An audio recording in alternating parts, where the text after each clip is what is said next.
à ce deuxième Haïti Entrepreneur Forum. Donc je suis content parce que c'est la deuxième année que je reviens. La première année, j'étais un peu comme tous ces jeunes aujourd'hui qui sont venus pour la conférence, hein. Donc intrigués, passionnés et surtout à la recherche d'informations, beaucoup d'informations. Cette impression que j'ai eue, c'est qu'ils veulent, hein. Il y a des jeunes qui veulent créer. Bon, après, il faut les guider. Voilà. Mais de toute façon, tous les services ici sont assez représentés. Bon, il manque peut-être les services d'aquaculture, mais sinon, presque tous les services sont représentés là, pour les formalités, etc. Voilà.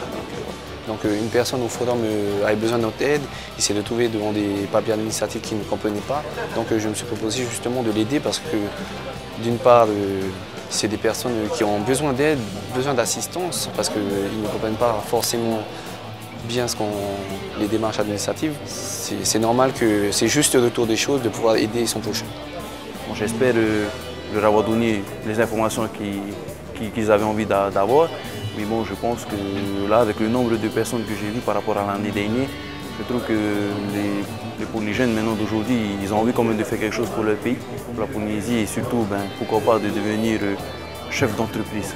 Ne pas travailler pour quelqu'un d'autre et travailler pour soi-même, c'est comme pas une masse à faire. Hein. Donc, tu te fais des nuits blanches, hein, comme tout le monde. Donc tu travailles pour toi, tu gagnes de l'argent pour toi, tu es motivé, donc ça te panache, tu as envie de continuer. Voilà. En tant que salarié, tout le monde cherche un peu la sécurité de l'emploi. On sait que quand on est fonctionnaire ici, on gagne bien et entre guillemets, on ne fait rien ou on ne fait pas beaucoup. Moi, j'ai choisi en fait de monter mon entreprise pour justement apporter quelque chose à ma vie, en fait, faire bouger notre Fénois, vu qu'actuellement, politiquement, on n'avance pas. Donc je fais mon bout de chemin tout seul.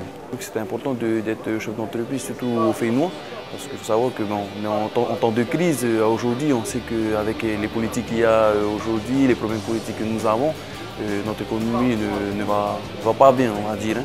Donc pour faire un peu remonter l'économie, moi, à ma façon, j'ai voulu montrer par la création de ma société l'envie de vouloir faire évoluer notre pays. Et je veux justement, Tahiti, c'est là où j'ai vécu, là où j'ai eu toutes mes expériences ici aussi.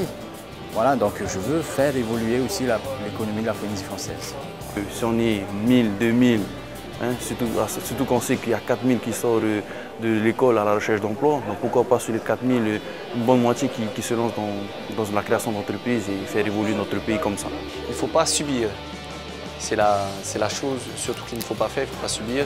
Il faut avancer. Quand on se retrouve face à un mur, il faut soit le contourner, soit l'escalader, soit le casser. Il ne faut pas se démoraliser, même si des personnes vont venir de gauche à droite te dire « Ah non, peut-être qu'économiquement, il ne faut pas monter ta société, ce n'est pas le bon moment et tout ». Si tu penses que c'est le bon moment, si tu as le soutien de tes proches, c'est ce qui est le plus important, lance-toi.